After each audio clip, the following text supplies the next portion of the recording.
Bonjour à tous, petit point de situation en ce début février. Nous sommes désormais 5500 membres sur le groupe Facebook. L'action collective qui a été lancée le 11 janvier dernier compte à ce jour plus de 200 plaignants. Donc les objectifs sont en très bonne voie, donc on compte sur vous pour être un maximum jusqu'à début mars, donc on a jusqu'au 8 mars pour s'inscrire. Sinon, donc, je vous mets en copie donc, des statistiques qui permettent d'établir quels sont les moteurs les plus touchés donc, par année de production et également par code moteur touché. Donc ça permet d'établir que de toute manière tous les moteurs sont potentiellement touchés. La courbe fléchit à partir au-delà de 2016, ça indique deux choses. C'est que les moteurs post-2016 sont eux aussi touchés, sauf que c'est des moteurs qui sont encore jeunes et peu kilométrés, donc ça explique aussi pourquoi on en a encore relativement peu, mais il y en a quand même qui commencent déjà à apparaître.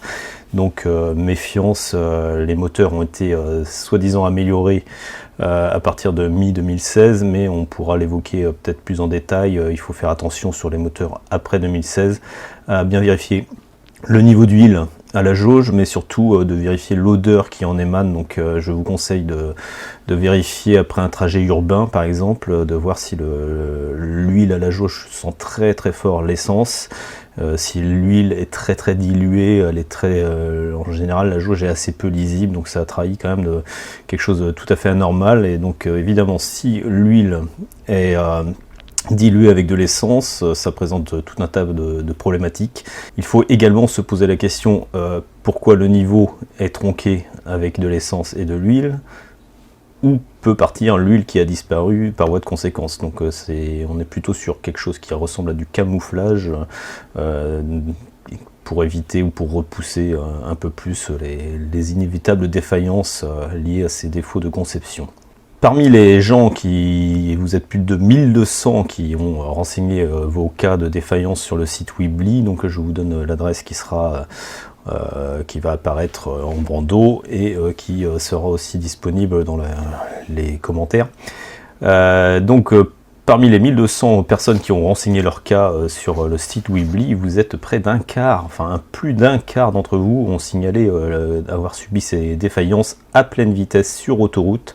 Donc évidemment avec tous les risques potentiels que cela implique, pour beaucoup d'entre vous, vous êtes fait la frayeur de votre vie, et évidemment quand on passe de 130 km/h à 50 km/h sur autoroute alors qu'il y a un trafic chargé, on se doute bien qu'on se met soit en péril, la voiture dans laquelle on est, mais on met également les autres usagers en péril, toutes les personnes, toutes les voitures qui peuvent vous suivre et celles que vous allez croiser en tentant de vous rabattre. Enfin voilà, donc alors il faut se rappeler que ces défaillances sont connues depuis 2015 des constructeurs, donc Renault et Nissan, qui savent pertinemment que ces soi-disant consommation d'huile anormale peuvent mener à des fusions soupapes. Pourquoi? Parce qu'en fait l'huile qui disparaît, elle ne disparaît pas comme par magie, elle est remontée dans la chambre de combustion et elle finit par encrasser les soupapes.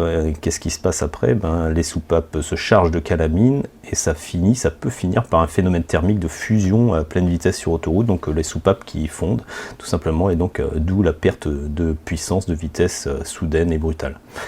Voilà, donc malgré la connaissance par les constructeurs de ces défaillances, aucune alerte ni rappel n'a jamais été effectuée, donc c'est tout à fait anormal, c'est un choix purement économique, pour ne pas dire cynique de leur part, qui a été fait au détriment des consommateurs et de leurs clients. Je vous donne une petite vidéo pour mieux comprendre leur logique. Sur une durée suffisamment longue, l'espérance de vie tombe pour tout le monde à 0. J'étais technicien de rappel en usine. Mon travail consistait à appliquer une formule mathématique. C'est là que le bébé a traversé le pare-brise. 3 points. Une voiture neuve construite par ma société roule aux alentours de 90 km/h. Le différentiel arrière se bloque. Bah, l'appareil dentaire de la gamine s'est encastré dans le cendrier arrière. Ça pourrait faire une bonne pub anti-tabac. La voiture se crache et prend en feu avec toute la famille à bord. Question. Faut-il déclencher un rappel de ce modèle?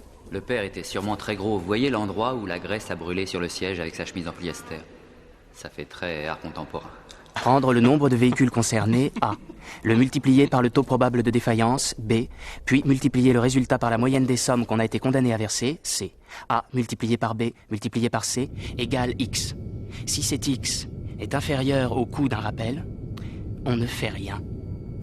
Petite vidéo issue du film Fight Club avec Edward Norton en l'occurrence.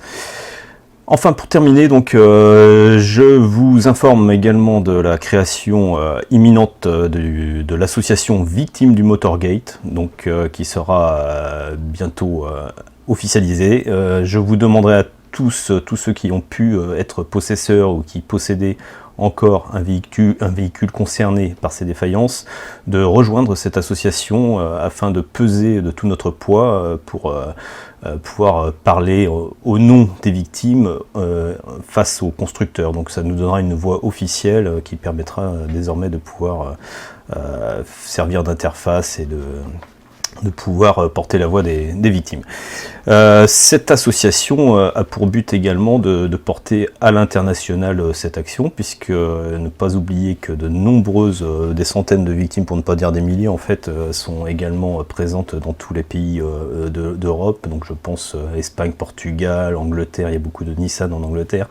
En Israël, il y a une action, une class action qui a été initiée il y a plus d'1 an, mais qui n'avance pas en raison notamment du Covid ou du dessaisissement d'un juge qui était chargé de l'affaire.